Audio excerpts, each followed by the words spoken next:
Are you stuck in the nether without a flint and steel and need to get back home to the overworld? Well, you have found the correct video. We're gonna go through a whole bunch of different ways to get out of the nether if you're stuck.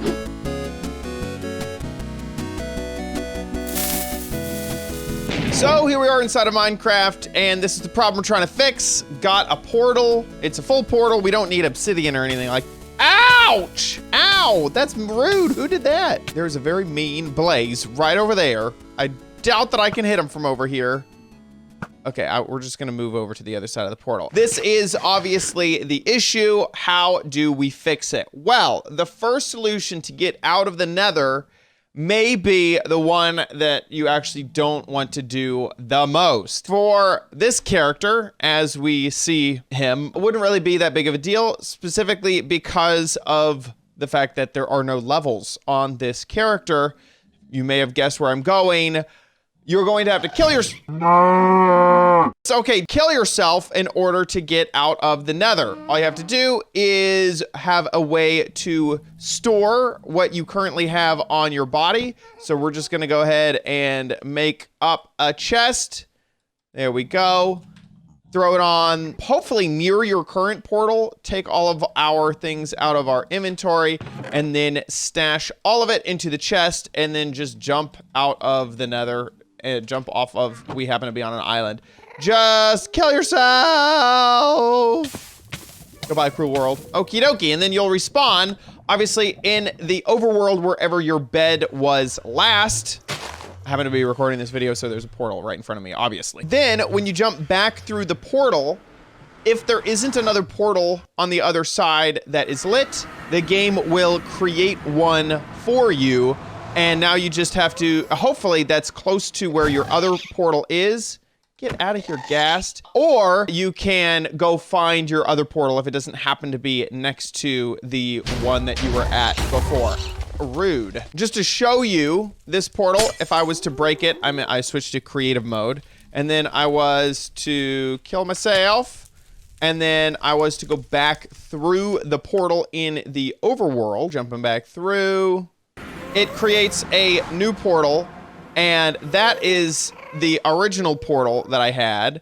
And in fact, this is actually the original portal that I had. So you can see that it keeps creating portals around where you are, so you can easily get back to your stuff once you die. But let's say that is not an option, and you want to make sure that you don't lose your levels, or you know, whatever reason, you don't want to die in order to get out of the nether. That's commendable, you know, I understand that. So here are your options. Number one is to try to find another fortress, because this is going to make your life a lot easier in a whole bunch of ways. Once you are at the nether fortress, if you can find chests within the nether fortress, which they tend to be on corners right here, there may be some valuable stuff inside. This one doesn't happen to have, well, I mean, it's obviously valuable, but this doesn't have what we're looking for. We're gonna move on. Chest number 2.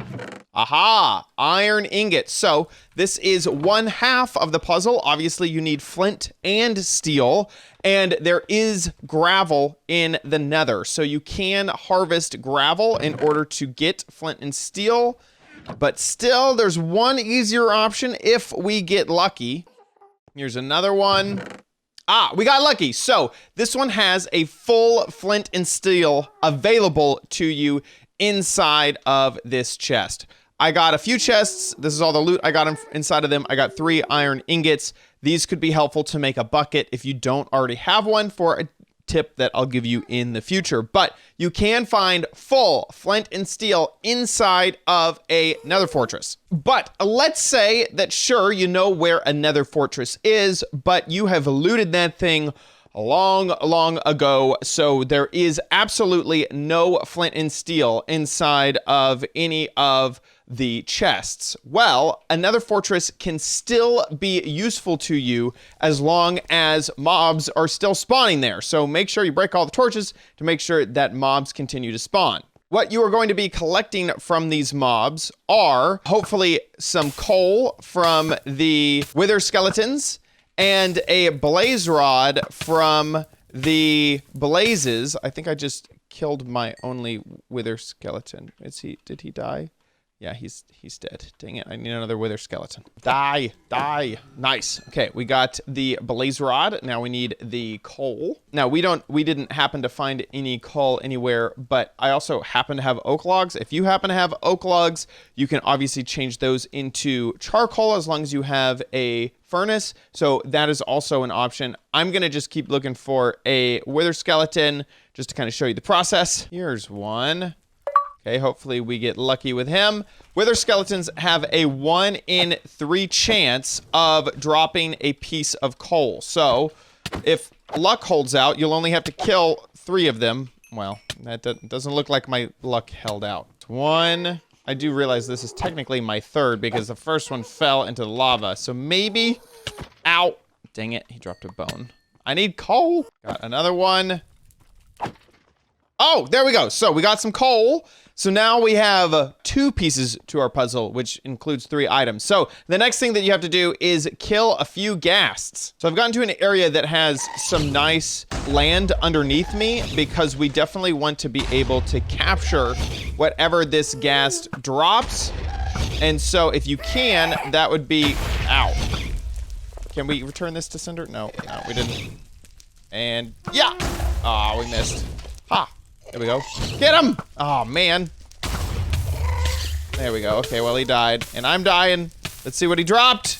There we go. Okay, perfect. We got what we wanted, which was the gunpowder. So, now that we have all 3 ingredients, the blaze rod, the charcoal, and the gunpowder, we can take our blaze rod and split it into blaze powder, take our gunpowder and our coal, and it can be charcoal, and we will get 3 fire charges as the output from 3 mobs that we killed while in the nether. Now back at our unlit portal, we can take that fire charge and you use it just like flint and steel, and you can click the edge of the portal, and then bam, you have a fully lit portal to go back home. These only work 1 time, so you only can turn on the portal 3 times with this method, but shouldn't be a problem at all. Let's say, okay, that was nice and all.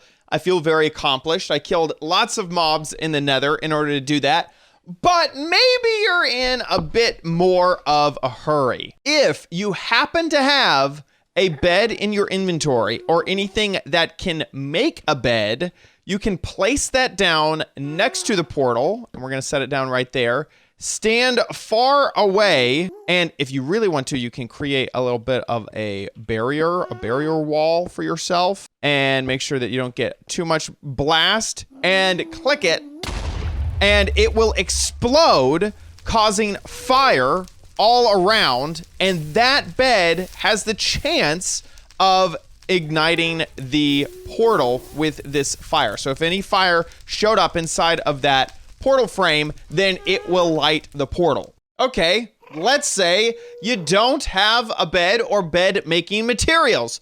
Don't worry, we still got you covered. If you can lure a ghast or even a blaze back towards your portal, their projectile could relight the portal. And a blaze, and the blaze happens to be way over there. I'm not sure if he's gonna notice me either. Notice me! I just shot you. Come on, how do you not notice me? Seriously. When have I ever had this problem in Minecraft? Gas won't fire at you. There he goes. Okay, now he's firing at me. Locked on target, locked on target. And if you can, try to stand in. There we go, he lit it. Now run away, otherwise his blast may cause it to break again. And remember, you can direct a ghast fireball, if you're fast enough, in any direction that you're pointing your arrows. So it's not based off of, you know, you compared to the fireball. It's actually based off of where you are aiming. So you can see that my crosshairs are aimed, say, over there or over here. If I can get on the other side of that fireball, you can send it where, oh, see, just shut it out. Oh, don't hit him. Okay, good. We need him back. So you can actually aim that fireball any direction that your crosshairs are aiming. You just need to hit that intersection of where the fireball and your arrow are going to pass. And now I have an unlit portal again, which is what you want to avoid. So you want to try to kill that ghast or run as far away from the lit portal as you can once it relights. And the same thing, there's a Blaze over there who's locked on to me. So he's firing his projectiles. He can actually do the same thing with his projectiles as well. You can tell that a Blaze is locked on whenever they catch on fire. That's how you know that he is locked on target, and he's sort of hitting the... Where'd he go? No, come back. Blaze. Oh no, did you despawn? Here we go. I went ahead and summoned one close by. If you happen to stand next to a wall which can catch that projectile, hopefully... There we go. Or maybe over here. Come on, hit me. Hit me. He will always fire one projectile straight ahead and two sort of diagonally. So you can try to use that to your advantage to stand right next to the portal and hopefully get him to attack it. Looks like no projectiles yet. If he could be more at an angle, that would be preferred. So he would have more surface area to hit.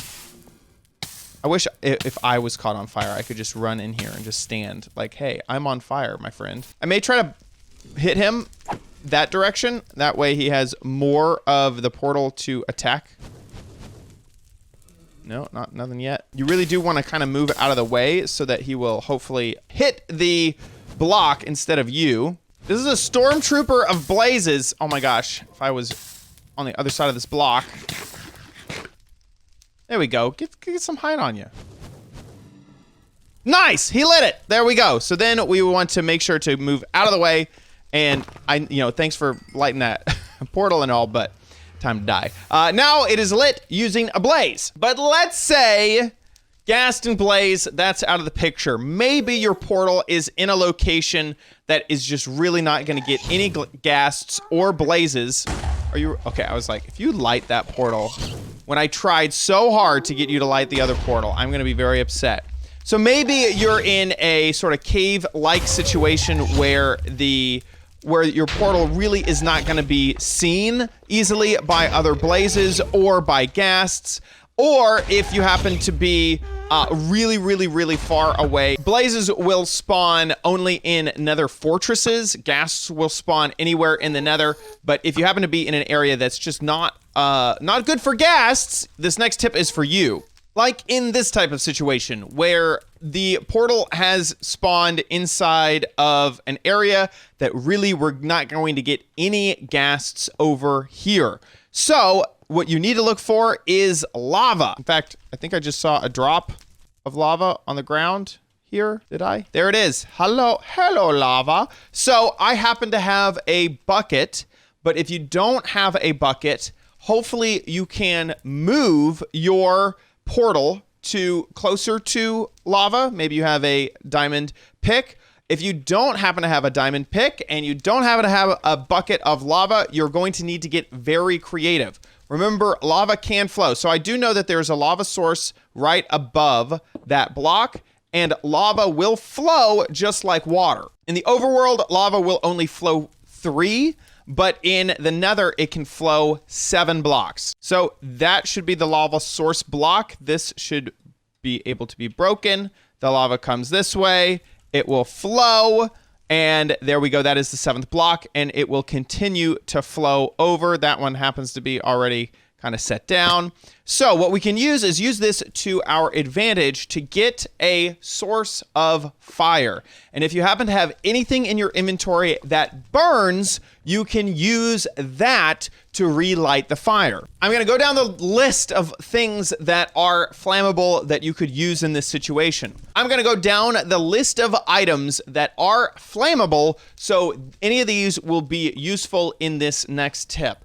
You can use logs or wood, which is the logs that have all the sides as the edge. Stripped versions of that. Coal, planks, wooden slabs, fences or fence gates, signs, wooden stairs, the composter, or the bee hives in 1.15. You can use TNT, vines, bookshelves, lanterns, bee nests, leaves, all the different colors of wool, dried kelp blocks, carpets, hay bales, bamboo, scaffolding, flowers, sweet berry bushes, the double high flowers, grass, and dead bushes. All of those can be used in this tip. So what we are going to do is get the lava to flow towards the portal, and then we will take any of those flammable things and place it inside or near this this portal frame. And what we're gonna do is put it just on the outside so that an edge will catch on fire. So if this block was to catch fire, then the portal would be lit. So what we'll do is we will cover up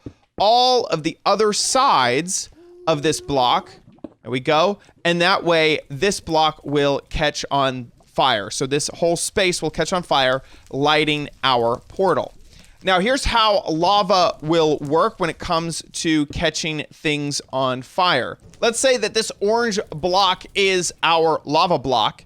It can cause fire to happen in any of these blocks, and that includes going out in all of the directions. So that's one, there we go. All of this can catch fire. And so your lava does not have to be perfectly positioned. By the way, our portal is already lit here. Your fire does not have to be perfectly positioned underneath the block that you're trying to catch on fire. It just needs to be nearby. So we are just watching our log right here, and we will see this portal light as I light myself on fire. There it goes. Perfect timing. Amazing. So what's happening before the game even renders it is this side of the log is catching on fire, which lights the portal, and that way you can go home. And remember, I did say that TNT can be used in order to light this portal. So what we're gonna do is we're gonna create an area for the TNT to sit. You need to make sure that the top of the TNT is not exposed, because if it is, that is what will light the TNT on fire and explode immediately. So you need to make sure that all of the faces of the TNT are covered except for the bottom. That can be uncovered because that is taken up by the flowing lava, and the edge that you well, there we go. Right? Amazing. It happens so fast. That was just coincidence that it happened so darn fast. But that side of the TNT caught on fire and lit the portal. Then the fire disappeared. So therefore the TNT didn't go off. And so what you'll want to do is break that TNT quickly so that it doesn't explode, and that can just be done, you know, just by punching your hand. It'll happen immediately, and it fell into the lava, so I didn't get it back. But hey, now I can go back through the portal and back home. And remember, if you happen to have a bucket, you don't need to do this crazy lava flowing stuff that we've done. You can just go ahead and grab the lava source block with your bucket and then carry that over to your portal and create a trough for it, just like we did over on the other side. And then this can be where you are putting all of your flammable items to light the portal. There you go. Those are all of my tips and tricks on how to unstuck yourself from the Nether. To review, in case you kind of forgot all of our options that we have since the beginning of the video, you could just die and keep your stuff safe in a chest, then go back through the portal to collect your stuff. You can find useful items in the Nether Fortress chests, including some steel, and then gather your own flint to make flint and steel, or you can find pure flint and steel inside of those chests. Also, you can craft a fire charge using the drop from a ghast, a blaze, and a wither skeleton to craft your fire charge. You could use a bed to explode near the portal to create that fire to relight the portal. You could use a ghast, or you could use a blaze to relight the portal. And finally, you can create a lava flow, or if you happen to have a lava bucket or a bucket to make a lava bucket, then you can set a block that is flammable on fire, and then that will light your portal back home. I hope that you enjoyed this video. If you did, please consider giving this a big old thumbs up. Also, make sure you subscribe for future videos, tips, tricks, tutorials, and spotlights here on OMG Craft. And I'll see you next time on OMG Craft. Bye.